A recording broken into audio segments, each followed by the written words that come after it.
Good evening, my new ব্লগে সবাইকে স্বাগত জানাচ্ছি।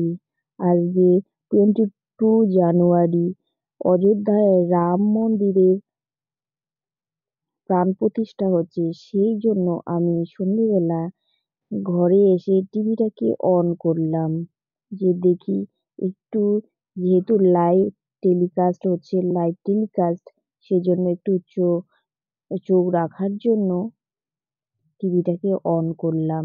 যেই আমি টিভিটাকে অন করলাম অমনি শুরু হয়ে গেল আমার মেয়ের বদমাশি। কি বদমাশি করছে, আমাকে টিভি দেখতে দেবে না।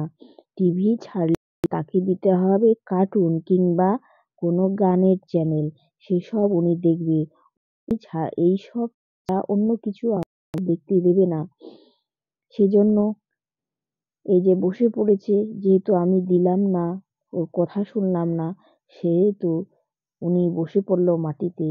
আর চকোস নিয়েছে, দোকান থেকে এনেছে চকোস, সেই চকোসটাকে মাটিতে ফেলে দিল। আর এবার রাগ দেখালাম জন্য দুটো পুতুল নিয়ে টিভির টেবিলের নিচে ও বসে পড়লো খেলার জন্য। এখনকার দিনের বাচ্চাদের হয়েছে এই একটা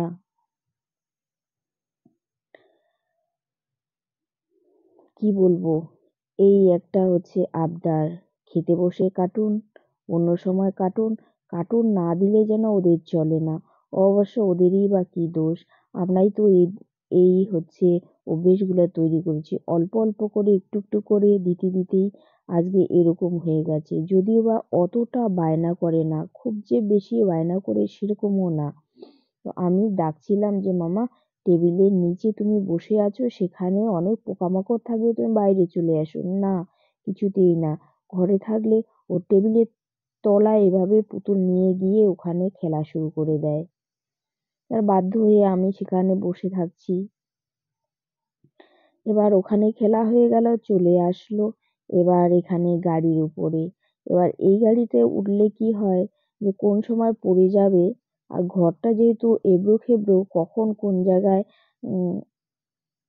3 চাকার গাড়ি সমানভাবে বসে না, উল্টে পড়ে যাবে তার কোনো ঠিক নেই। সেজন্য পাশেই আমাকে দাঁড়িয়ে থাকতে হচ্ছে। আর ও তো সবসময় এক জায়গায় নির্দিষ্টভাবে খেলে না। একটা জিনিসে ধরো 1 সেকেন্ড 2 সেকেন্ড খেললো, তারপরে হয়ে গেছে, সেটা আর কিছুতেই খেলবে না। ওটার স্বাদ মিটে গেল, ওটা ছুঁড়ে ফেললো। সারা ঘরময় এরকম করতে থাকে, কোনো সময় চুপ করে থাকতে পারে না, থাকে না।